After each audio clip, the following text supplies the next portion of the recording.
ತುಂಬ easy chicken keema ಗೊಜ್ಜು. ಎಲ್ಲ ರೆಡಿಯಾಗುತ್ತೆ, ಒಂದು 15 ನಿಮಿಷಕ್ಕೆಲ್ಲ ರೆಡಿಯಾಗುತ್ತೆ. ದೋಸೆ, ಇಡ್ಲಿ, ಚಪಾತಿ, ಪೂರಿ ಎಲ್ಲದಕ್ಕೂ ಚೆನ್ನಾಗಿರ್ತಿತ್ತು. ಕೈಮಾ ಗೊಜ್ಜಿಗೆ ಬಿಸಿ ಬಿಸಿ ದೋಸೆ ಹಾಕೊಂಡು ತಿಂತಾ ಇದ್ರೆ ಆಹಾ.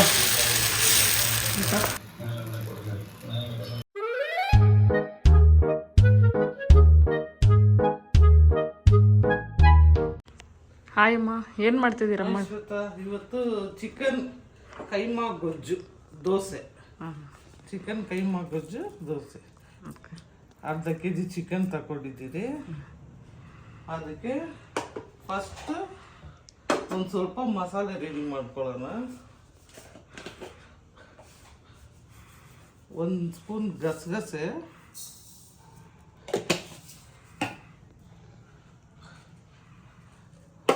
ಒಂದು 4 ಬ್ಯಾಡಗಿ ಮೆಣಸಿನ್ಕಾಯಿ, ಒಂದು ಸ್ವಲ್ಪ ನೀರು ಹಾಕಿ ನೆನೆಸಿಟ್ಕೊಂಡು, ಸ್ವಲ್ಪ ತೆಂಗಿನಕಾಯಿ ನೀರು ಹಾಕ್ಕೊಂಡಿದ್ದೀರಿ. ಮಸಾಲೆ ತುಂಬ ಕಡಿಮೆ, ಸ್ವಲ್ಪ ತೆಂಗಿನಕಾಯಿ ನೋಡಿ, ಸ್ವಲ್ಪ ಒಂದು ಅರ್ಧ ಸ್ಪೂನ್ ಧನಿಯಾ, ಒಂದು 1/4 ಚಮಚ ಸೋಂಪು, ಒಂದು 4 ಲವಂಗ, ಒಂದು ತುಂಡು ಚಕ್ಕೆ, 2 ಏಲಕ್ಕಿ ಅಷ್ಟೇ. ಇದಿಷ್ಟು ರುಬ್ಬಕ್ಕೆ ಹಾಕ್ಕೊತಾ ಇದ್ವಿ.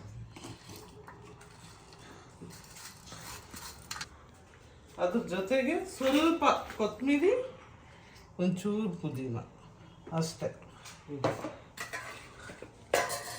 ಇವಾಗ ಬಾಣಲಿ ಇಟ್ಕೊತಾ ಇದ್ದೀನಿ.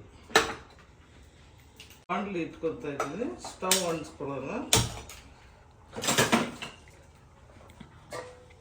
ಬಾಣಲಿ ಬಿಸಿ ಆಗೋಷ್ಟರಲ್ಲಿ ಇದನ್ನು ಸ್ವಲ್ಪ ರುಬ್ಕೊಂಡ್ಬಿಟ್ಟು.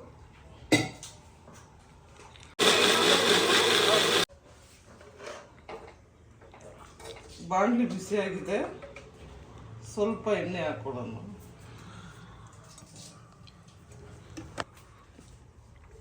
ಎಣ್ಣೆ ಕಾದಿದೆ ನೋಡಿ. ಈ ಸೈಜ್ ಈರುಳ್ಳಿ ಇದ್ದಾರೆ, ನಾನು 2 ಈರುಳ್ಳಿ ಕಟ್ ಮಾಡ್ಕೊಂಡಿದ್ದೀನಿ. 2 ಈರುಳ್ಳಿ, 1 ಟೊಮೆಟೊ, ಸ್ವಲ್ಪ ಕೊತ್ತಂಬರಿ, ಸ್ವಲ್ಪ ಪುದೀನ. ಮೆಂತ್ಯ ಸೊಪ್ಪಿದ್ದು ತುಂಬ ಚೆನ್ನಾಗಿರ್ತದೆ. ಮೆಂತ್ಯ ಸೊಪ್ಪು ಇವಾಗ ಇಲ್ಲ ಮನೆಯಲ್ಲಿ. ಇವಾಗ ಎಣ್ಣೆ ಕಾದಿದೆ, ಈರುಳ್ಳಿ ಹಾಕೊತಾ ಇದ್ದೀನಿ.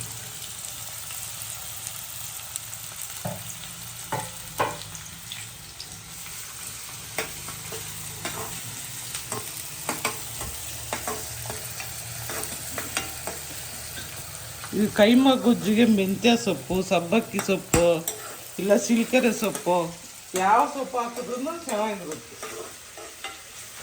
ಈರುಳ್ಳಿ ಸ್ವಲ್ಪ ರೋಸ್ಟ್ ಆಗಿದೆ. ಸಣ್ಣ ಕಟ್ ಮಾಡಿದ್ದೀರಲ್ಲ ಪುಡಿಗೆ ಬೇಗನೆ ಆಗೋದು. ಇವಾಗ ಕಟ್ ಮಾಡಿ ಇಟ್ಕೊಂಡಿರೋ ಕೊತ್ತಂಬರಿ, ಪುದೀನ.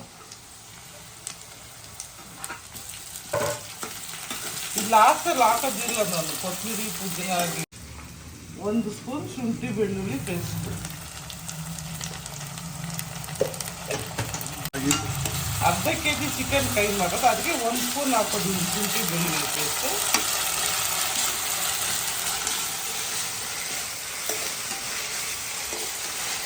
ಇದ್ರ ಜೊತೆಗೆ ಒಂದೇ ಒಂದು ಟೊಮೆಟೊ ಕಟ್ ಮಾಡಿರ್ತೀನಿ.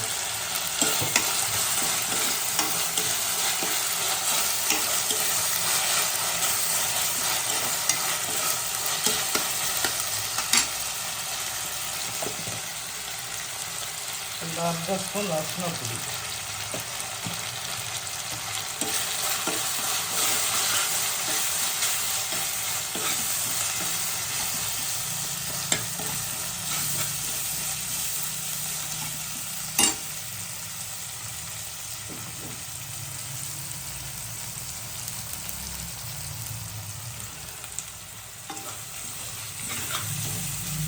ಒಂದು ಸ್ವಲ್ಪ ಹಸಿ ಬಟಾಣಿ. ಇವಾಗಲೇ ಯಾಕೆ ಹಾಕೊಂಡಿರೋದ್ರೆ ಚಿಕನ್ ಕೈಮಾ ಅಲ್ಲ, ಬೇಗ ಬೆಂದೋಗುತ್ತೆ. ಬಟಾಣಿ ಸ್ವಲ್ಪ ಲೇಟಾಗೋ, ಅದಕ್ಕೆ ಈರುಳ್ಳಿ ಜೊತೆಗೆ ಹಾಕೊಂಡ್ಬಿಡ್ತೇವೆ. ಈರುಳ್ಳಿ ಜೊತೆಗೆ ಹಾಕೋಕೆ ಅದು ಸ್ವಲ್ಪ ಬೇಗ ಬೇಕು.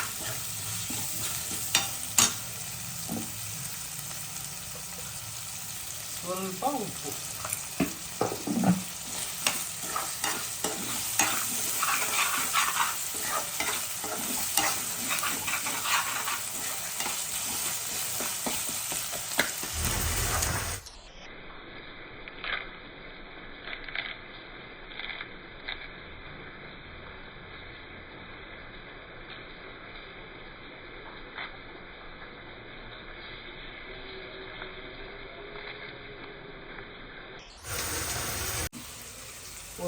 ಮೆಣಸಿನ್ಕಾಯಿ ಕಟ್ ಮಾಡಿದ್ದು. ಹಸಿಮೆಣಸಿನ್ಕಾಯಿನ ಹಸಿಮೆಣಸಿನ್ಕಾಯಿ ಒಂದು ಸ್ವಲ್ಪ ನೀರು.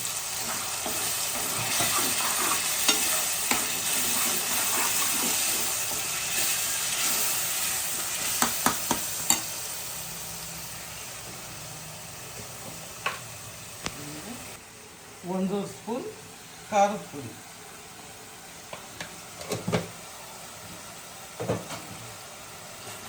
ಖಾರ ನಿಮ್ಗೆ ಎಷ್ಟು ಬೇಕೋ ಅಷ್ಟು ಹಾಕೊಬೋದು.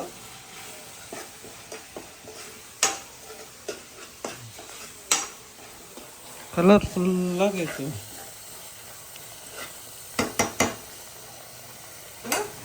ಕೈಮಾನ, ಚಿಕನ್ ಕೈಮಾನ ಹಾಕೊಳ್ಳೋಣ. ಕಲಿಸ್ಬಿಟ್ಕೊಳ್ಳು, ಚೆನ್ನಾಗಿ ಮಿಕ್ಸ್ ಮಾಡ್ಕೊಳ್ದು ಎಲ್ಲ. ಒಂದು 15 ನಿಮಿಷದಲ್ಲಿ ಎಲ್ಲ ರೆಡಿಯಾಗಿದೆ. ಒಂದು 15 ನಿಮಿಷಕ್ಕೆ ರೆಡಿ ಆಗೋಗುತ್ತೆ. ತುಂಬ ಈಸಿ, ಅಷ್ಟೇ ಟೇಸ್ಟಾಗೂ ಇರುತ್ತೆ. ದೋಸೆ, ಇಡ್ಲಿ, ಚಪಾತಿ, ಪೂರಿ ಎಲ್ಲದಕ್ಕೂ ಚೆನ್ನಾಗಿರ್ತೈತೆ. ನಮಗೆ ಸ್ವಲ್ಪ ಗ್ರೇವಿ ಬೇಕು ಅನ್ನೋಕ್ಕೋಸ್ಕರ ಈ ಮಸಾಲೆ ಹಾಕೋತಾ ಇರೋದು. ಇಲ್ಲ ಡ್ರೈ ಹಿಂಗೆ ಹುರ್ಕೊಂಡಿದ್ದು ಎಗ್ ಬುರ್ಜಿ ಥರ ಆಗೋಗುತ್ತೆ. ನಮಗೆ ಸ್ವಲ್ಪ ಮಸಾಲೆ ಗ್ರೇವಿ ಬೇಕಂತ ಮಸಾಲೆ ಹಾಕ್ಕೊತಾ ಇರೋದು.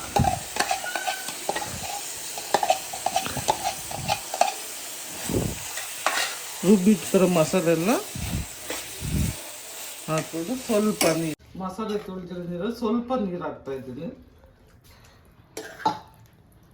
ಸ್ವಲ್ಪ ಅವಾಗಲೇ ಸ್ವಲ್ಪ ಉಪ್ಪು ಹಾಕಿದ್ದೀನಿ. ಇವಾಗ ಸ್ವಲ್ಪ ಉಪ್ಪು ಹಾಕ್ತಾ ಇದ್ದೀನಿ.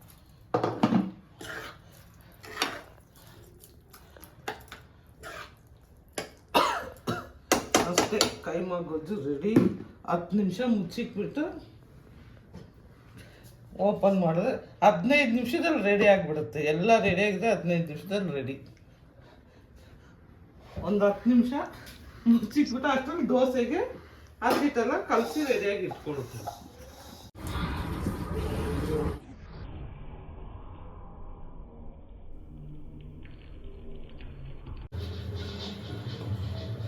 ತವಾ ಚೆನ್ನಾಗಿ ಕಾದಿದೆ.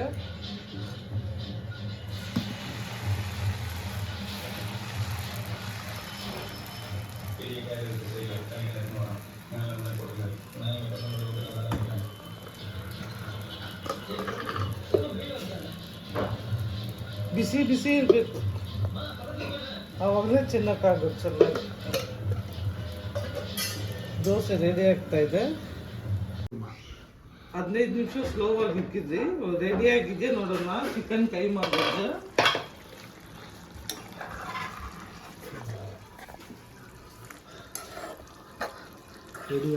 ರೆಡಿಯಾಗಿದೆ, ಪರ್ಫೆಕ್ಟಾಗಿ ರೆಡಿಯಾಗಿದೆ.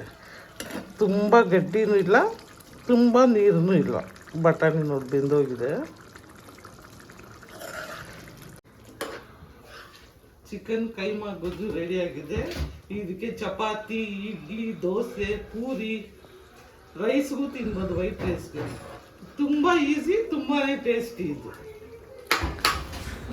ಎಲ್ಲರೂ ಊಟ ಮಾಡೋಣ ಬನ್ನಿ.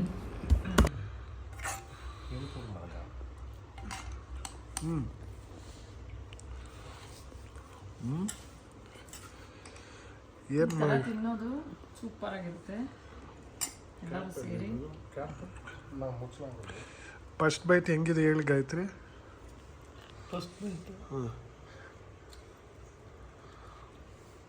ದೋಸೆ ಒಂದು ಸ್ವಲ್ಪ ಮಾಂಸ, ಬಟಾಣಿ. ಶ್ವೇತಾ ನೀವು? ಸೂಪರ್ ಟೇಸ್ಟ್ ಆಗಿದೆ. ಸಂದೀಪ್? ಚಿಕನ್, ದೋಸೆ, ಬಟಾಣಿ ಸೂಪರ್ ಆಗಿದೆ. Colour taste